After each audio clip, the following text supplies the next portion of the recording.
Юмигийн эсүүдийн 2 дугаар улирал манай осуудын маш гонигтай хагацал яг зогссон цэгээсээ эхэлдэг. Гүн үнтэй 1 жил үерхээд салсныхаа дараа Юми салтын дараах амьдралдаа тасах гэж үнэхээр их хичээж байлаа. Юмигийн орчин тойрон хар цагаан болж хувирч буйн түүний туулж буй хоосой орон зайг маш сайн дүрслэн харуулдаг.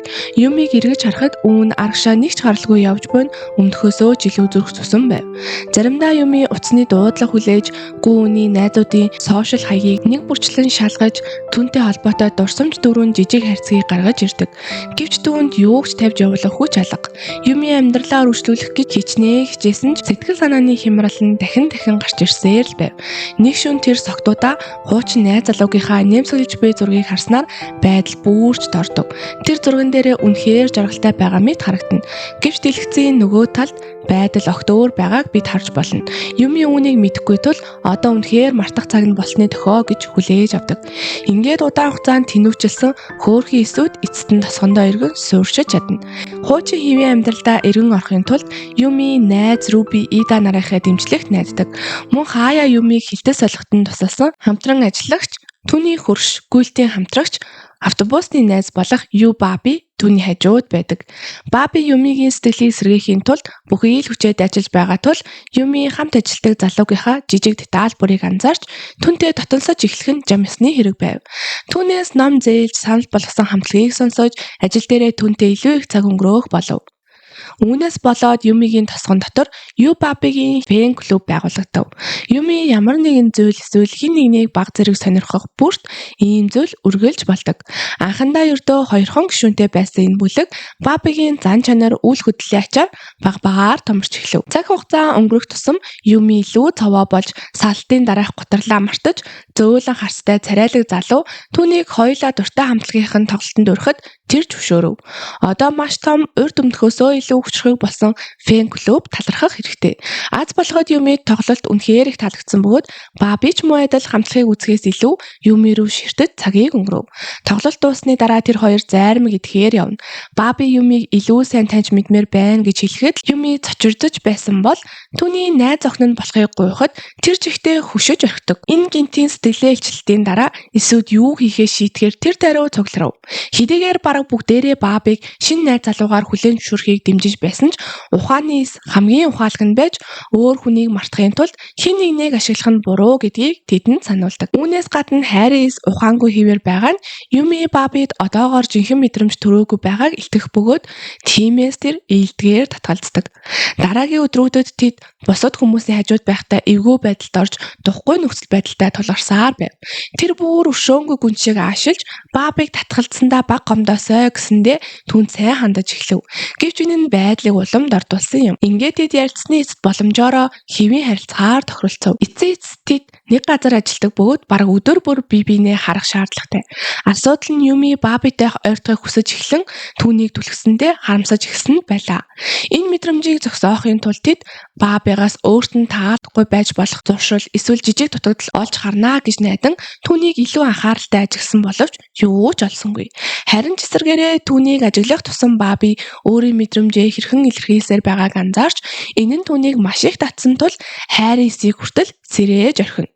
Энэ нь Юми ажил дээрээ болон ажлын гадуур түүнтэй таарлах гэж хичээж түүний тухай маш их бодсны ачаар юм. Баби Рубигийн найзын санал болгосон сохор болзоонд явахаар зөвшөөрснийг мэдээд Юмигийн ертөнд орбонгороо ирэв. Тэр залууг хэн нэгэнтэй танилцуулах гэж Рубигийн найз нэлээд удаа оролдож байсан юм. Юми зүгээр л найзууд бай гэж хэлсний төлөө тэр өөр эмэгтэйтэй уулзах гэж байгаа нь Юмигийн толгоноос огт гарсангүй. Энэ бол сонгодог нууцхан хардал байлаа.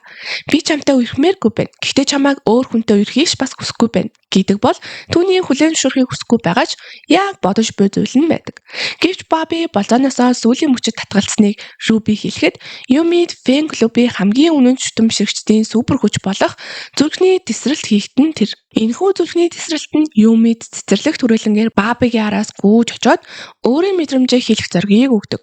Хэдийгээр тэр эдгээр мэдрэмжүүд яг юу болохыг тодорхой мэдэхгүй. Хайр эсч муу адил болгоомжлсон хэвээр байгаач бараг бүх эсүүд хэдийнэ Бабигийн багт нэгджээ. Ингээд шивнээ, нууц код, ийдэг гар шүргэлт тэр байтугай баримт бичгийн хатас дотор нуусан чихэр солилцох зэргээр офисын нууц үерхлийн эрен үе эхэлнэ. Баби Юмигийн зүрхний хаалгыг Бөмбөгцөөр түүний хамгаалтыг нурааж зүрх сэтгэлийг нь бүрэн эзэмдэж чадсан нь энэ юм.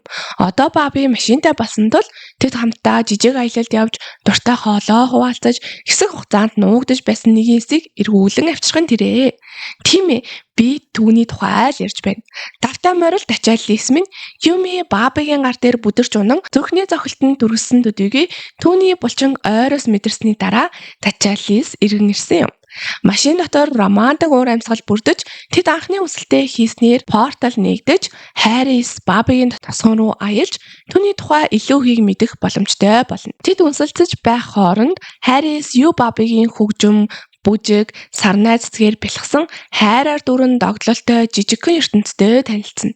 Ухаангүй үнсэлцэж хэлний сүддээ бүжгийн үйлчлэг хийх боломж олгосны дараа тэд ярилцгаар номын дэлгүүр рүү явна. Тэнд Баби Юмигийн урт үстэй хуучин зургийг хараад түүний хуучин төрхийг магтлаа. Энэ л хангалттай байв. Манай охин богино үстэй үе шатаад дуусахаар шийтгэхэд энэ л хангалттай байлаа. Тэр загварыг хариуцсан эсүүд баривчлагдаж Рапунзелис үсийг нь ургуулж эхэлнэ.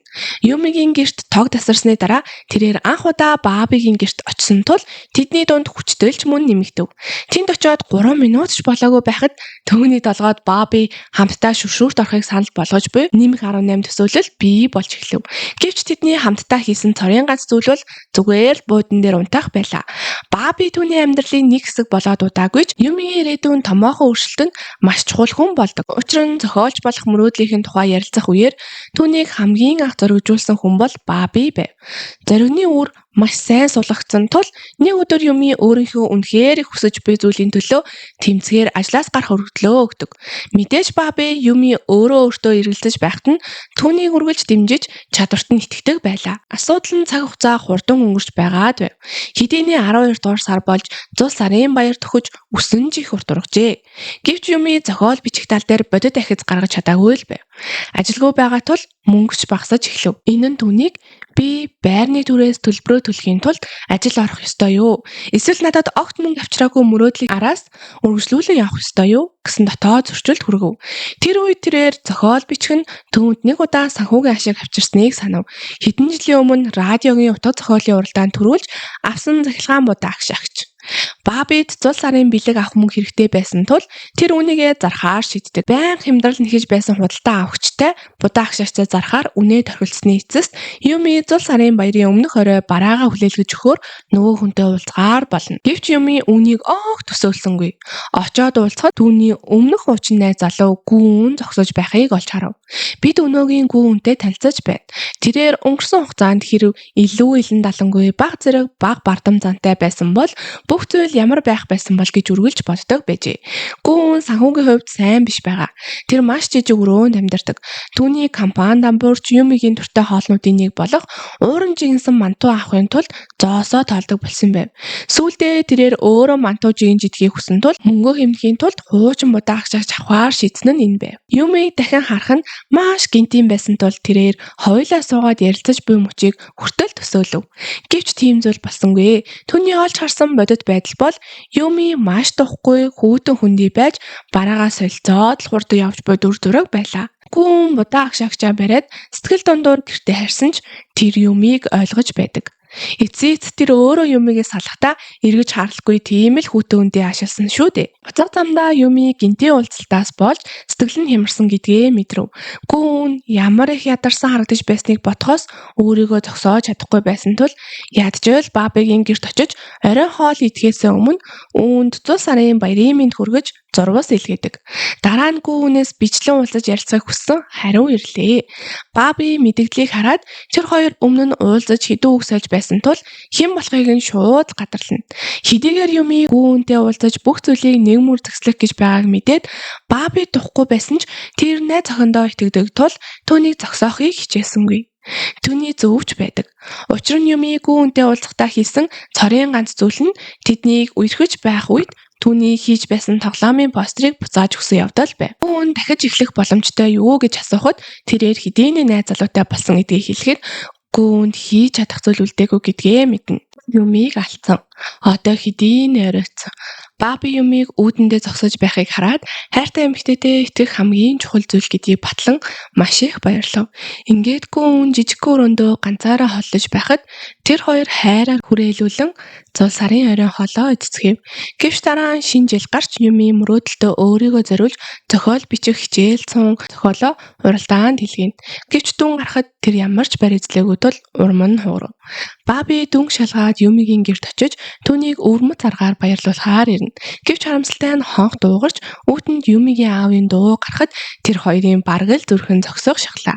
Тэд бие биетэйгээ танилцаж Баби Юмигийн ээж ирж салгаагүй бол хид үчтэй гар барилтаас болоод бүх уруугаа бяцлуулах шахлаа. Тийм байсан ч аав нь шүнжин атаархаж Бабид итгэхгүй түрэмгий хариулт өгж бүх зүйлийг өрсөлдөөн болгон хуургав. Наалдамхай туузаар ороосон харьцыг хин хүчээр нээх эсвэл хин гайхаж буй тавирыг засаж чадах зэргээр өрсөлдөж хурцадмал уур амьсгал нь бүр аавыг нь унахад хүргэв. Ингээд Юми Баби хоёр эцэст нь хоёулахнаа үлдэж дулаан тэрвэлтээр цэнэглэгдэж цацтлаа хооллож хэдэн цагийн өмнө эхлүүлсэн зүйлдээ эргэн ороход бэлэн боллоо. Тэдний хооронд халуухан оч үсэрч байсан бөгөөд Юмигийн нэгэн шинэс болох баруун гар ис. Тэрээр гэрэл нууцаар унтрааж Бабигийн өгзөг хэмээх магш тодорхой гаригт хүрэх үүрэгтэй. Ингээд баруун гар ис тэрхүү алхмыг хийснээр дуусав. Өглөө нь орондоо маш их инхрийлэл тэрвэлтээр эхэллээ. Цаг хугацаа өнгөрөх тусам Юми зохиол бичих аяллаа өргөжлүүлж утга зохиолын уралдаанд оролцож мөнгөн дуусч байгаа дарамтыг мэдэрсээр байв. Гэвч 11 дахь удаага бүтлгүүцснийхаа дараа түүний өөртөө итгэх итгэл маш их алдарч мөрөөдлөө орхихоор шийднэ. Үргэлж урам хугарч байсан Юмигээс ялгаатай нь Бабигийн амьдралд томоохон эргэлтийн цэг ирлээ. Тэрээр Жээжүү арлын салбар офис руу илүү өндөр албан тушаал шилжив. Одоо тэр хоёр холын зайнаас харилцаж байгаа тул видео дуудлагын үеэр Юми дахин бүтлгүүцнээ түүнд хэлдэг. Хэдийгээр тэр хүчтэй харагдахыг хичээсэн ч маргааш нь түүнийг нисэх онгоцны буудал дээр харахад л бүх утга гуниг нь нүүрэн дээр нийлэрхий байдаг. Баби түүнийг тайвшруулж байх хооронд зурвас ирж Юмигийн амьдрал гинтийн эргэлтийн зэг тохиох нь тэр. Энэ нь түүний зохиол дурлаж уралдаанд төрүүлээгүйч хэвлүүлэхийг хүссэн хэвлэлийн компани захирлаас ирсэн зурвас байлаа. Хосууд далайн эрэг дагуу алхаж Юми түүнд эхнээс нь өгсөн бүх дэмжлэг талархлаа илэрхийлнэ. Юми үүнээс илүү жаргалтай мөч үгүй хэмээн бодож байтал Баби бөгөөж бэлэглэнэ. Тэр өдөр тэдний хамтдаа байсны 1 жилийн ой тохиож байсан тул Бабигийн бэлдсэн жижиг гинтийн бэлгэн тэр байлаа. Тэд дахин үнсэлцэх үед Юми бүх зүйл гинт ямар төгс санагдаж байгааг бодно. Хитрхи төгс байсан тул түүний зүүн совин эсүүд ямар нэгэн гачирхалтай зүйл болох гэж байна хэмээн сэжиглэж эхлэв. Маргааш нь хорооллоор алхаж байхдаа найз залуугийн машинаас буухыг хараад зүүн совин нь зөв байсныг тэр ойлгов. Тэр бол Бабигийн залуухан үзэсгэлэнтэй дадлагжигч Дайн байлаа. Тэр нэг хороололд амьдардаг бөгөөд Баби түүнийг үргэлж хүргэж өгдөг байв. Юми төгшүүрээ үл тамсарлахыг хичээсэн ч удалгүй Дайн Баби хоёр барбекю хийх үеэр бие биедээ тусалж хамтдаа инээлдэж охин түүний малгайтай самцыг өмссөн байхыг харах зэрэг олон үйл явдал түүнийг зовоож эхлэв. Энэ бүхэн өнгөрсөн үеийн зарим дурсамжийг ялангуяа Баби Юмитэй үерхэж амжаагүй хоёулаа өөр хүнтэй үерхэж байх үед түүнд хүрмээ зайлуулж байсан үеийг санагдууллаа. Энэ нь мэдрэмж өөрчлөгдөж ихсний тохио байж магадгүй гэж сэжиглэж Юми түүнээс хизээнээс өөртөө сайн болсныг асууна. Харин Баби огт бэлтгэлгүй байсан бөгөөд ямар нэг шалтгааны улмаас түүний зарим эсүүд энэ асуултын зөв хариултыг устгахаар ажиллаж дотор нь урх нуугдж байгааг анзаардаг. Тиймээс тэр шууд хариулт өгөхөөс зайлсхийж оронд нь маш тодорхой бос зүйл хэлнэ. Энэ нь сэжиг төрүүлэх орон зайг бий болгосон юм. Учир нь хэрэв тэр Юмид найз залуутай байхад нь мөн өөрөө найз охиндоо байх үедээ сайн болж эхэлсэн гэдгийг хэлвэл үерхэж байх хугацаанд өөр хин нэгнийг сонирхож болох төрлийн хүн гэдгээ батлах юм шиг санагдсан тул үннийг нуусан. Тийм байсан ч Юми өөрийгөө хэтрүүлэн бодож байна гэж бодоод байлна. Дайн сайн хүн шиг санагдсан тул тэр энийг санаа зовнилоо зогсоохоор шийдсэн. Удалгүй Юми Сөүл рүү буцах цаг болов. Эцэст нь Юми зохиолоо хэвлүүлэх талаар ерөнхий редактортай уулзна. Түүний нэр бол Анди юм бөгөөд тэрээр коллежид Юмитэй хамт сурч байсан бөгөөд түүнд сайн байсан залуу юм. Харин манай охины хувьд түүнийг огт сандаггүй. Тэр үед тэр хоёр бараг 5 үг солилцоогүй бөгөөд редактор болсноос хойш Юмигийн тухай дахин юу ч сонсоогүй байсан юм. 14 жилийн өмнөх шигээ тэрээр одоо ч нийгмийн харилцааны чадвар муутай маш их сандардаг байсан нь Юми түүний ярьж буй эвгүй хэлбэр, шүүмжлэлтэй үг хэллэг эхнээсээ л хатуу хугацаа шаардаж байгаа зэргээс болоод тухгүй санагдуулж байв. Залуугийн зорилго бол маш хүүтэн хүндий харагдах байсан бөгөөд ингэснээр тохиромжтой мөчөд өөрийн хайр эсүүдийг цуглуулсан бүх амтлаг ийдэг зангаа гаргаж түүнийг гайхшруулах байв. Залуусаа түүний эсүүд үнэхээр хөвгчлээ. Учир нь тэд бидний хар зансан хэм маягаас тис өөр байсан. Гайхалтай түүний төлөвлөгөө ажиллав. Юми түүнээс чихэр дүүрэн жижиг хайрцаг хүлээн авч тэдний харилцаа баг зэрэг сайжрах нь тэрээ. Гэвч энэ хий хоосон төсөөлөл удаар үйлчилсэнгүй. Учир нь оройн хоолны үеэр тэр Юмиг найз залуутай гэдгийг нь мэдэв. Редактор ухааны эс түүний зүрхийг зохиж, редактор дотроо анхны хайртаасаа салах ёс гүйцэтгэв. Одоо Юми зөвхөн түүний ирээдүйн сууц зохиолч байх болно. Юмитэй уцаар ярих үеэрээ Баби Дайныг өөр хотод ажиллахаар ажилласаа гарсан гэж хэлдэг. Тэр үүнийг зүгээр л нэг санамсаргүй мэдээ ярьдаг. Гэвч тэрээр автобусны зохиолоор Дайнтай таарлаж түүний хэн нэгэнд дурлсан гэж хэлхийг сонсоход бүх зүйл маш ажиргалтай болно. Учир нь тэр ямар нэгэн нэр дурдаагүйч Баби тэнэг биш тул өөрийнх нь тухай ярьж байгааг ойлгож байдаг. Тэрээр ойлгоогүй дүр эсхийг хичээсэн ч зүрх худал хилдэггүй. Түүний тосгон дотор түүнийг удирдах чадахгүй газар хөдлөлт эхлэв. Тэрш байтугай өөрийнхөө хариу үйлдэлийг зөвхөн гайхшрал гэж өөртөө итгүүлэхийг хичээдэг. Гэвч дараа нь гэртээ харих замдаа та энийг хараад дахин нэг газар хөдлөл болов. Энэ удаад энэ нь жижигхэн байсангүй. Нөгөө талд энэ бүхнийг мэдэхгүй Юми өөрийн номын зургийг зурх хүн болох контрол зэттэй уулздаг. Тэрээр ихэндээ түүний зан чанарт дургүй байсан бөгөөд тэр хоёр олон хоногийн турш маргалцсан тул Юмигийн хараалч эзэн түүнийг үнэхээр бохимдуулж чаддаг тэр залууг доромжлохын тулд шоронгоо суллагддаг. Удалгүй дахин зул сарын баяр болж Юми жээжүүд ирмэгцээ Бабыг нүүж байгааг бусад хүмүүсээс олж мэддэг. Утсаар Баби компани болон нисэх онгоцны буудалд ойрхон амьдрахыг хүсэж байгаагаа тайлбарлана. Хэдийгээр Юми энэ шийдвэрийг хачирхалтай гэж бодож байсан ч мод засах зул сарын бэлэн худалдаж авах зэрэг бусад зүйлд анхаарлаа хандуулад бодож амжаагүй. Гэтэл тэр шөнө Дайныг байшингийн өмнө зогсож байхыг олж харна. Юми найз залуугаа нүүж байгааг дуртахад охин маш их буруутайгааг мэдэрч уйлж эхлэн түүнд сэтгэлээ илчилснээс болоод нүүх гэж байгаа юм уу хэмээн хэлнэ. Энэ мөчөд маш олон бодол Юми хүчтэй зохино. Тэр Бабигийн төлөө үл тамсарлаж байсан харилцаанд дах өөрт нь таалагддаггүй байсан бүх жижиг зүйлсийн талаар бодож эхэлнэ. Тэр Дайныг хөөрхөн гэж боддог байсан, нууц хадгалдаг байсан, түүнд хувцас зээлүүлдэг байсан зэрэг зүйлс юм.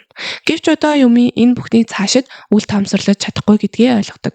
Учир нь Юми Бабигийн төлөө бүх стандартуудаа хойж тавьж байсан ч сүүлийн үлдээс стандарт болох өөр охинд 1 секунд ч зүрхэн догтлох эрхтэйг хүлээн зөвшөөрөхгүй гэдэг стандартыг зөрчсөн юм.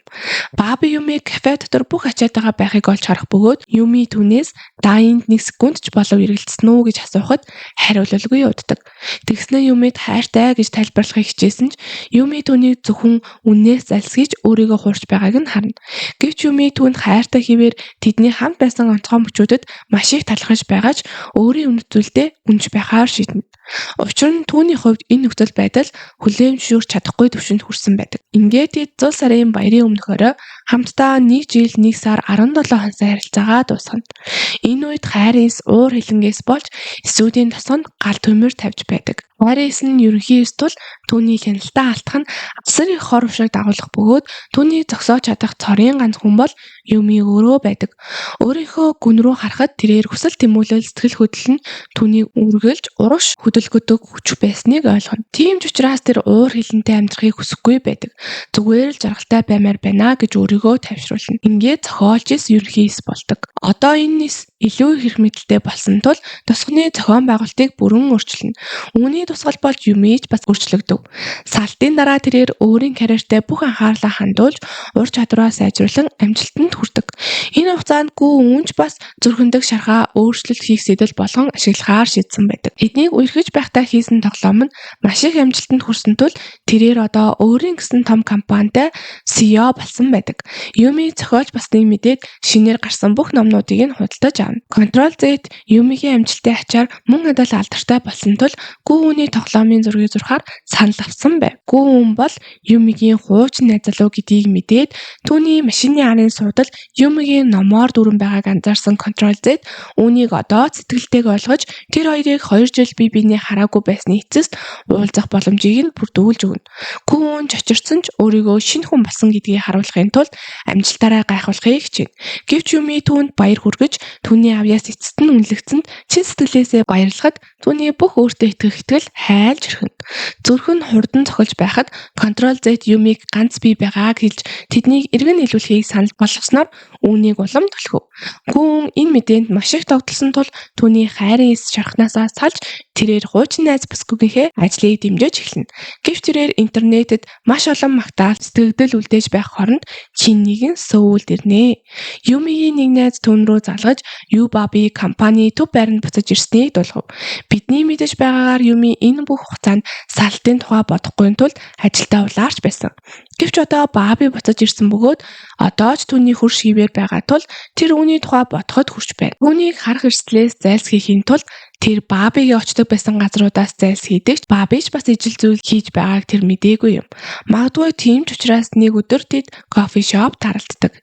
Тэр хоёр эвгүй бөгөөд тухгүй яриа өрнүүлнэ. Юми өмнөх шигээ Бабигийн сайхан үгс бараг л автах шахсан бөгөөд ялангуяа Баби түүнийг сансаан гэж хэлэх үед салтын үеэр Баби маш их гүнэглэж дараа нь гин буруутайгаа мэдэрч тэр байтугай Юми түүнд итгээгүй уурлах үе шатыг хүртэл тулсан. Юми хүйдэн хүндээ ганшгүй харагдахыг хичээж байсан ч удалгүй түүнийг бас сансан гэдгийг хүлээн зөвшөөрч түүний твэрт нулимс унгана. Ингээд тэр хоёр дахин нэг боломж олгож эргэн нийлэхээр шийддэг. Гэвч бүх зүйл өөр байна.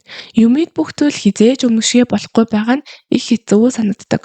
Тэр бүр бүгжөө зүүж чадахгүй байв.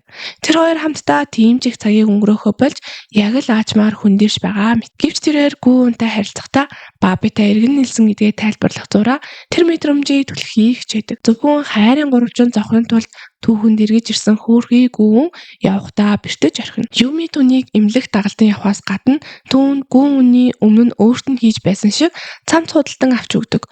Асуудал нь тэр хэдийнэ найз залуудаа хаана байгаагаа хэлчихсэн байсан байлаа. Хэдийн сэжиглэж байсан Баби гүүн үнийг хонголд хараад улам тухгүй болно. Орцодмол байдал тэр даруй нэмэгдэж хоёр залуу маш олон хурц үг бие биенээ буруутгасан яриагаар тэмцэлдэж эхлэв. Тэдний хоёулаа дайн бэлдэж байх үед Юми тэднийг бараг л зодтолдох гэж байгааг олж харна. Юмиг байхад ч маргаан зогсоогүй тул тэр Бабиг өмгөөлж гүүнийг тэнд ганцаарнг нь орхин алхлаа. Дараагийн өдрүүдэд Юми Control Z-ийг Ruby-тэй танилцуулдаг.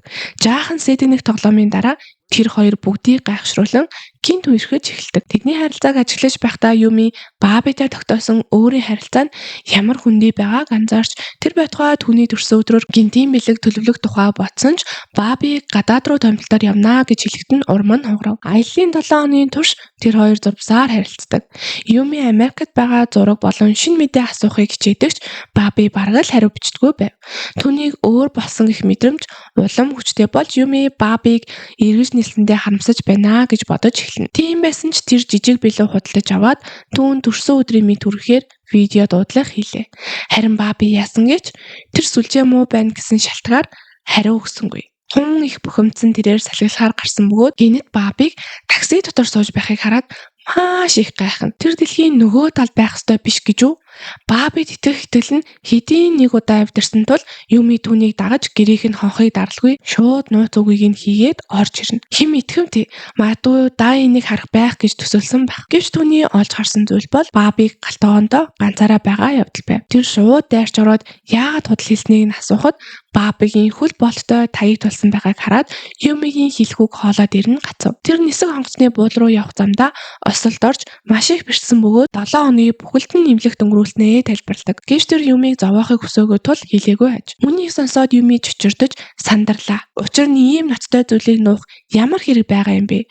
Тэр үед Баби үннээ хэлж Юмиг эргэж нийлсэндээ харамсаж байна гэж бодсон бөгөөд түүний байдал Юмигийн хувьд дахин нэг дарамт болно гэж имээстэй хүлээн зөвшөөрөв. Сэтгэл хөдлөлтөө бүрэн автсан тэр хоёр хамтдаа уулзгаалаа. Хурцдмал байдлыг эвдлэхийн тулд Баби түүнийг үнсхийн зэрэгцээ гэрлэх санал тавьж түүнийг гайхшруулав. Гэрлэх саналыг Юми зөвшөөрхөн тэрээ.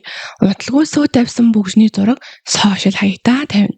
Ховжийн хурдан харахдаг тул Ruby Control Z-д хэлж тэднийг уцаар ярьж байхад нь спикер дээр гүүн хамт сонсож байсан тул энэ мэдээ санамсаргүй байдлаар түүнд хүрнэ. Мэдээг сонссныхоо дараа тэрээр Юмитэй уулзаж өөртөө байсан бүх хүчээ дайчлан зүрхэндх мэдрэмжээ төгжиж хуримд нь баяр хүргэнэ. Үүн хормын урилга асууж хошигнох хангалттай хүчтэй байсан ч өөрсдийнх нь харилцаа дууссанд харамсаж байгаагаа хүлээн зөвшөөрч одоо Баби тайртай жаргалтай байгаа эсхийг нь асуулаа. Гэтэл хамгийн том гайхшрал нь тэрээр ямар ч хариулт аваагүй явдал байв. Юми ердөө яаж хариулахаа мэдэхгүй байлаа. Учир нь Харис үндсэн албан тушаалаасаа бууснаас хойш тосгондоо буцах замаа олж чадаагүй л байв. Гэвч Юми яагаад гэдгийг нь ойлгохгүй байлаа. Тэр бүр саяхан хоол их туртай Бабигийн аавтай нь уулзаж асар том тавг догбүгийн идэж сайн сэтгэл төрүүлсэн бөгөөд өөрийгөө ёс зүйн эс болгон хувиргах шахуу өөрчлөлтийн ачаар хэр зэрэг боловсон гэдгээ баталсан. Тэгвэл тэр яагаад тэр асуултанд хариулж чадаагүй юм бол? Хариулт нь ханиадны вирустэй хамт ирдэг. Учир нь Баби түүний гэрт очиж халууныг нь үзэж шүл хийж өгч халамжилж байтал Юми түүний утас дуурахыг сонсож даайн залгаж байгааг хардаг. Үүнээс хойш 8 сар өнгөрч цаг хугацааны үсрэлтийн үеэр бид үүнийг шуудангаа шалгаж байхыг нь хардаг. Урилгуудын нэг нь хормын урилга байх бөгөөд тэр гуниглахыг хүсээгүй тул гүйцэд хараачгүй. Гэвч үүн Юмитэй санаандгүй таарч тэр хоёр ярилцсан. Тэрээр түүнийг тавилгаа зөөж байгааг харсан тухайгаа хэлж сүү залаагийн руугаа нүүж байгаа байхаа гэж таамаглан баяр хүргэнэ. Таксинд суухаас өмнө тэрээр түүнийг хормын даашинзтай харахыг тэсэн ядан хүлээж байгаагаа хэлв. Түүнийг явах гэж байхдаа л үүн Юмигийн нүүрэндх гайхсан төрхийг анзаардаг. Үнэн хэрэгтээ тэр урилга Юмигийн найзын хормих байсан бөгөөд тавилгаа зөвхөн түрээсэлж байсан байраа худалдаж аваад бүх зүйлийг нь шинжиж байсан учраас зөөж байжээ. Үүн хормийнхэн товыг асуухад Юми Бабигаас салсан гэдгээ хэлдэг. Дараа нь бид 8 сарын өмнөх рүү буцаж харилцаа шүн дунд өөр эмэгтэйгээс дуудлага ирснээс эсвэл түүний дугаарыг хадгалсан хിവэр байснаас эсвэл тэр дуудлага ирээгүй мэт түр эсгснээс болоод дуусаагүй гэдгийг мэддэг. Энэ нь Юми туйлын тайван байснаас болж дууссан юм. Үнэхээр дурлсан ямар хүн ийм зүйл огт хариу үйлдэл үзүүлэхгүй байх билээ. Өөрөөр хэлбэл тэд өмнөх шигээ хайрыг мэдрэхээ болсон их шалтгаанаар салсан. Тиймээс сүүлийн хэдэн сарын хугацаанд Юми хинтээж болзаагүй. Тэр үргэлж хийдэг зүйлээ хийж ажилдаа анхаарлаа хандуулж байв. Тэрээр 2 дахь номынхоо төгсгөлийг бичих ёстой бөгөөд хэвлэлийн газар маш богино хугацаа өгсөн тул сандарч байлаа. Байдлыг уламд ортуулж Юми зөөврийн компьютероо гэрээсээ хаанаас ч олж чадахгүй байгаадаа сандарч битсэн 60 хуудас хадгалж аваагүй байдаг. Үүнээс болж түүний зохиолч цайзаас үсэрч өөрийн байр сууриа орхидог. Бодит ертөнцөд ч Юми ижил зүйл хийв. Тэр хариуцлагаа үл томсорлож тархтайгаа сууж байгаа найзынхаа хормыг тэмдэглэхээр явдаг. Учир нь тэр хоёрыг учруулсан хүн нь Юми байсан юм. Тэнд тэрээр Бабиг дахин өөр салбар руу шилжиж Сингапур руу явах гэж байгааг ярьж буй хуучин хамт ажиллагчдад таардаг. Нисэх онгоцны буудлын руу явах замд Баби нисэх онгоцны буудлын руу явах замд түүнд гээсэн зөөврийн компьютерийн эзэн олсон гэх дуудлага ирнэ. Түүнийг авах цаг гарсан даруйд тэрээр мартамхай Юми руу мессеж бичиж компьютерийг нь нисэх онгоцны буудлын шүүгэнд үлдээсэн тухайгаа хэлдэг. Мессежийг уншаад тайвшрахын зэрэгцээ Баби зохиолч Ким Юмиг үргэлж дэмжих болно гэж хэлсэн тул Юми сэтгэл нь хөдөлдөг. Тэр хоёр сүүлчийн удаа салах ёс хийж биедээ шин замд нь амжилт хүсэж чаддаг. Бид Бабитай ийхүү салах ёс гүйцэтгэж байна. Юмид хийх зүйл үйлснэ нь зөвхөн зуушаар өөрийгөө дүргэж стресстэй зохиол бичгтээ өөрийгөө зориулах байлаа. Түүн санаа огт орж ирэхгүй байсан тул бууж өгөх талаар бодож байтал Руби залгаж орой болох хэвлэлийн газрын 100 сарын үйлчлэгийг сануулдаг. Тэр ярианаас Юми урам зориг авдаг. Түүний дараагийн номонд нь шинэ хосууд оны төгсгөлийн үйлчлэг дээр уулзах байдаг. Зохиол бичгээд цаад болж байсан зүйл арилсныг ашиглан тэрээр бичгээр яравчлана. Бичиж дуусаад маш их баярлаж тэр аз жаргалыг авчрахад чухал үүрэг гүйцэтгсэн хүмүүсийн талаар эргцүүлэн боддог. Тосгоны эсүүд Баби болон Үүн нарт шагнал гардуулдаг. Учир нь тэд тус бүрдээ Юмигийн мөрөөдөлд итгэж урам зориг өгч харилцаа дууссан ч хүндэтгэл бишрэл дуустдаггүй гэсэн сургамжийг үлдээсэн юм. Үжлэгт эрэхтэй Юми энэ нь бараг л түүний амжилтын баяр болж байгаад гайхдаг. Ингээд л болоо. Харис буцаж ирээгүй байсан ч энэ нь ядчил сайхан 100 сарын баяр байдаг. Гэртээ ирээд унтаж чадахгүй байхад Харис бүтэн жилийн дараа гинт тосгон руу дагдан ирдэг. Одоо бүх эсүүд Юмигийн хамт аз жаргалтай байхад бэлэн болсон нь бидэнд драмын хамгийн үзэсгэлэнтэй сэтгэл хөдлөм дүр зургийг харуулдаг.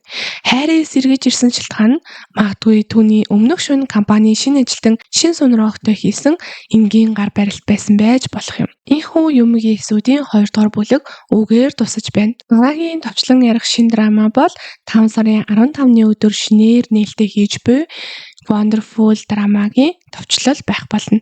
Та бүхэн шин драмагийн товчлолоо Жисэн ядан хүлээж байгаарай. Баяр таа.